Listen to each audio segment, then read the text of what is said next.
Merci d'être sur la télévision Labari pour suivre le journal de ce jour, samedi 20 janvier 2024. Mesdames, Messieurs, bonsoir et bienvenue à tous. Depuis Moscou, la capitale de la Russie, où il a effectué une visite de travail, le Premier ministre du Niger est revenu sur les sanctions de la CEDEAO et de l'UMOA prononcées contre le Niger au lendemain de la prise du pouvoir par le Conseil national pour la sauvegarde de la patrie, CNSP. Ali Lamine Zen a réaffirmé par la suite la détermination des autorités nigériennes de dialoguer avec la CEDEAO. Cependant, cette dernière fuit visiblement la main tendue des autorités du Niger, a laissé entendre le Premier ministre Ali Lamine Zen, qui je vous propose de suivre. Ces sanctions sont illégitimes. Elles sont illégales, elles sont irrégulières. Elles ne se retrouvent dans aucun des traités ayant conduit à la création de cette organisation, même l'UEMOA également. Je préfère que vous parliez plutôt de punition. Jamais on n'a vu un pays privé des denrées de première nécessité. Les denrées de première nécessité, c'est d'abord les denrées alimentaires, c'est ensuite les médicaments, et puis après l'énergie. Il n'a jamais été consigné nulle part dans le traité ayant conduit à la création de la CEDEAO la décision de fermer une frontière et de menacer d'attaquer militairement. Donc depuis 6 mois, le Niger travaille à améliorer ses capacités de résilience. Il l'a démontré. Nous pensons que dans les jours à venir, il était question que le 10 passé, nous puissions avoir des échanges. Cela a connu un report jusqu'au 25, lié à des impératifs de dernière minute. D'ailleurs, on était revenu pour demander à cette organisation de revenir et de respecter la date du 10 ou même le 12. Elle a refusé de venir. Il faut que aux téléspectateurs, que les Nigériens, que les habitants de la CEDEAO sachent que c'est la CEDEAO qui a refusé de revenir. Maintenant, si le 25, elle décide d'arriver, évidemment, nous serons ouverts, nous serons disposés à poursuivre les négociations pour que ces sanctions, qui ne se justifient pas, soient levées immédiatement. Voilà ce que je peux vous dire, mais c'est très regrettable. Nous sommes à un doigt de considérer qu'il s'agit d'un crime de guerre. C'est un crime de guerre. Il faudrait le constater. Jamais on n'a privé un peuple de la manière dont la CEDEAO et l'UEMOA ont privé le peuple nigérien. Ils n'en ont pas le droit. Ali Lamine Mamanten, le Premier ministre du Niger depuis Moscou, avec les autorités russes, le Premier ministre du Niger et les autres membres du gouvernement qui l'accompagnent ont eu des séances de travaux dans plusieurs domaines.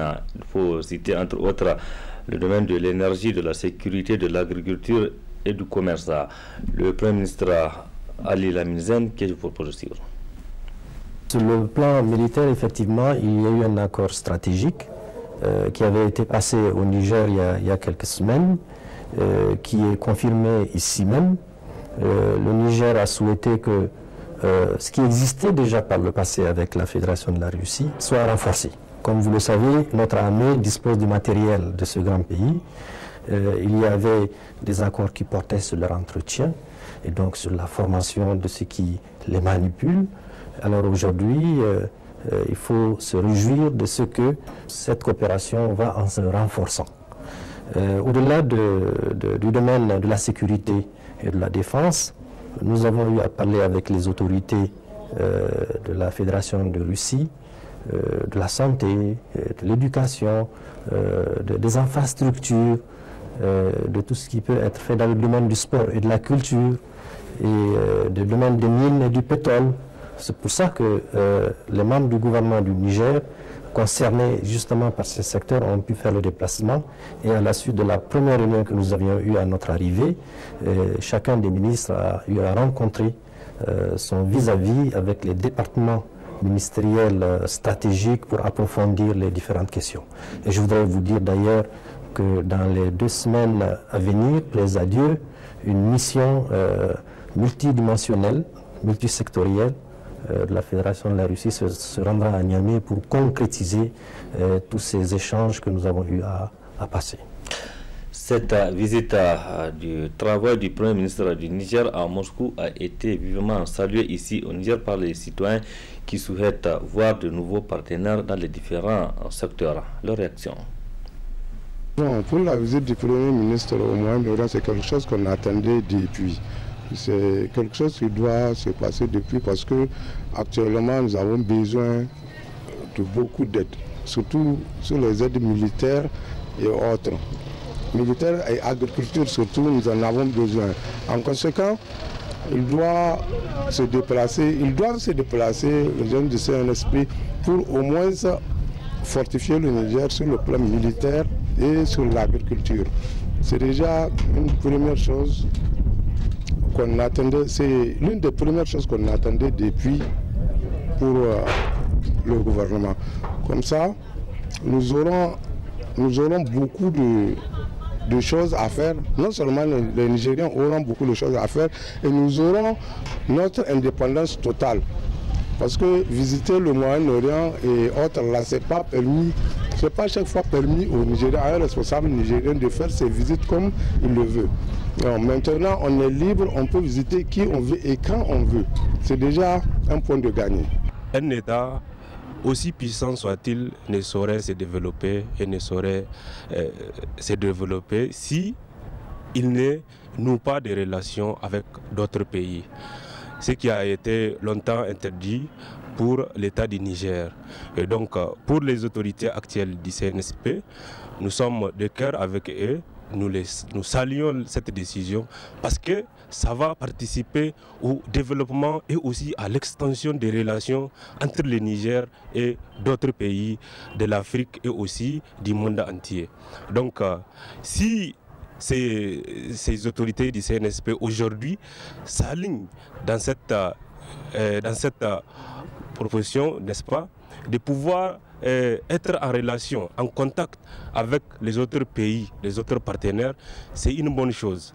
Mais c'est que l'appel que je vais lancer aux autorités du CNSP, c'est de ne pas oublier l'intérêt du Niger. En tant que citoyen nigérien, vraiment, nous acceptons cette nouvelle diplomatie entre le Niger et les pays vraiment souverains comme la Russie, l'Iran et la Turquie. Vraiment, c'est une bonne chose parce que les Nigériens vraiment attendaient ça depuis très longtemps.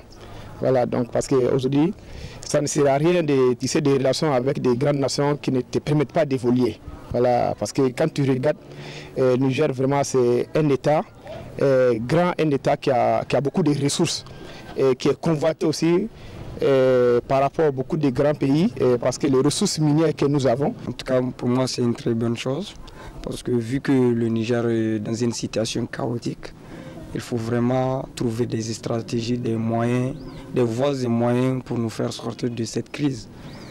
Bon, du moment où il y a des puissances qui collaborent avec le pays, bon, déjà le Niger, nous sommes prêts à collaborer à quiconque veut collaborer avec nous, comme que ce soit la Russie, que ce soit l'Europe, que ce soit quelconque, n'importe quel pays qui veut collaborer avec nous, nous on est prêts. On n'est pas rancunieux. Bon, du coup, c'est juste, on demande notre indépendance, notre souveraineté. Nous sommes dans un pays de droit, un pays souverain, donc on est libre de faire nos propres choix. C'était là donc les réactions de quelques citoyens sur la visite du Premier ministre du Niger en Russie et dans certains pays du Moyen-Orient. Retour ici au pays et c'est pour parler du syndicat national des agents des impôts au SNAI qui a animé cet après-midi un point de presse à son siège. Il est relatif aux résultats réalisés, notamment la mobilisation des ressources internes au cours de l'année 2023. Faisons le point avec Boubacar Ibrahim et Nasser Seydou. 636 milliards 277 millions 768 654 francs CFA mobilisés en 2023, soit 99,7%. C'est des prévisions faites de 638 milliards 322 millions 882 000 francs CFA. C'est cette performance qui a motivé la présente sortie médiatique du syndicat national des agents des impôts qui a tenu à saluer le fort engagement de ses camarades pour un tel résultat de presque 100%. Il faut noter qu'en août 2023, on a pris l'engagement de relever les défis de la mobilisation des ressources internes grâce à Dieu, on peut dire qu'on a tenu notre promesse. Ça veut dire que la DGI a un niveau de performance acceptable, en dépit de la situation que tout le monde connaît liée aux sanctions iniques, inhumaines, injustement infligées à notre pays, dont nous saluons au passage la résilience du peuple nigérien dans ce contexte particulièrement difficile. C'est le lieu de féliciter les contribuables pour le civisme dont ils ont fait preuve et les camarades pour la prouesse. Nous invitons l'ensemble des militantes et militants du SNAI à redoubler d'efforts pour l'année 2024. C'est-à-dire, on a travaillé en 2023, on a bien travaillé, maintenant il faut faire plus. Et c'est l'engagement qu'on est venu réitérer aujourd'hui pour faire en sorte que notre pays puisse connaître un élan de développement durable. Je profite de l'occasion pour lancer un appel solennel au Conseil national pour la sauvegarde de la patrie et au gouvernement pour accompagner la Direction générale des impôts dans ses efforts de mobilisation des ressources fiscales, mettre les moyens financiers, matériels et humains à la disposition de la DG pour l'accomplissement de sa mission. Réitérer l'engagement du SNAI à accompagner la transition pour relever les défis de la mobilisation des ressources fiscales. Présent pour la circonstance, le secrétaire général de la Confédération démocratique des travailleurs du Niger, CDTN, a estimé que les agents des impôts méritent d'être félicités pour ces prouesses. Notre présence dans cette salle se justifie par notre encouragement et notre soutien que nous devrons apporter au syndicat national des agents des impôts et au-delà, à l'ensemble du personnel de la Direction générale des impôts pour les performances réalisées au cours de l'année 2023. Je pense que nous pouvons dire que les agents des impôts ont rempli leur contrat qui les lie à l'État du Niger, c'est-à-dire la mobilisation des ressources internes, ou précisément la mobilisation des impôts. Car réaliser un taux de 99,7% dans le contexte actuel, on doit féliciter ceux-là qui ont fait ce travail-là. À savoir enfin que pour le budget prévisionnel de l'année 2024, pas moins de 868 milliards 342 millions 516 000 sont attendus des services des impôts.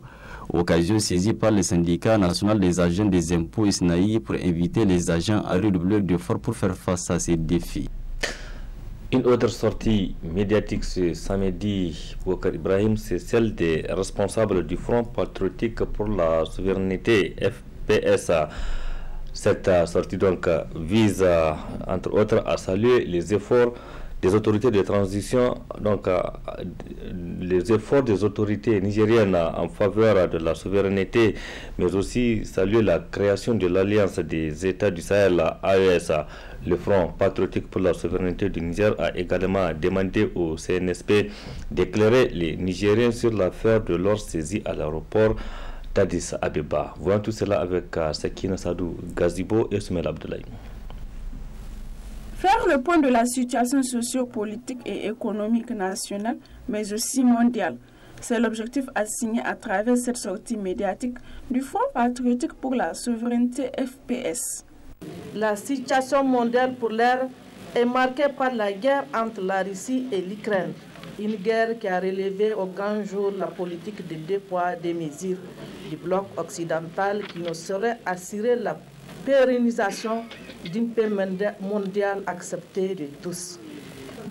Aujourd'hui, avec la création de l'Alliance des États du Sahel, AES, l'espoir renaît pour les trois pays de l'Iptako-Gourmand, ayant accepté la création d'une alliance en vue de la mise en place d'une synergie d'action en matière de défense, de diplomatie et de développement. Il s'agit pour cette alliance de décider de nos politiques publiques et de leur orientation sans influence extérieure aucune.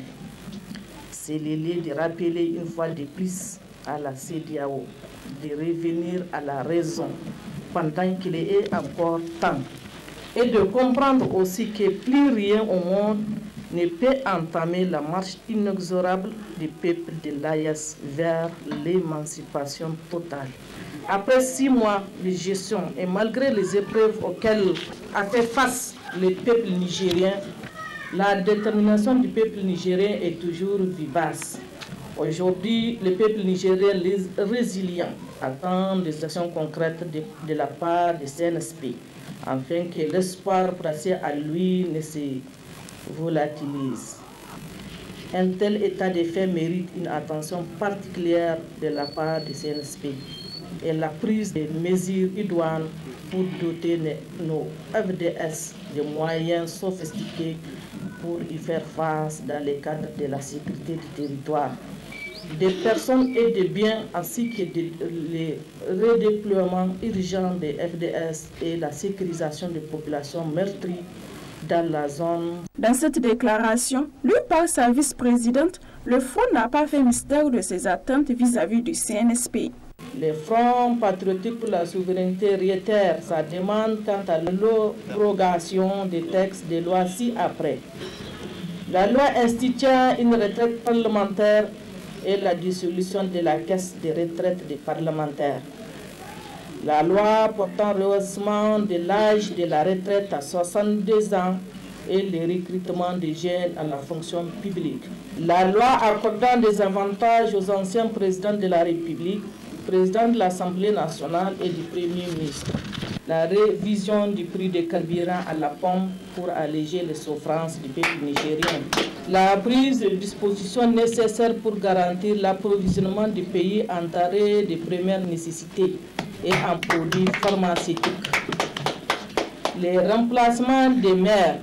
Le Front demande au CNSP d'être à l'écoute de son peuple et de ne rien entreprendre qui soit contraire aux attentes et aspirations du peuple.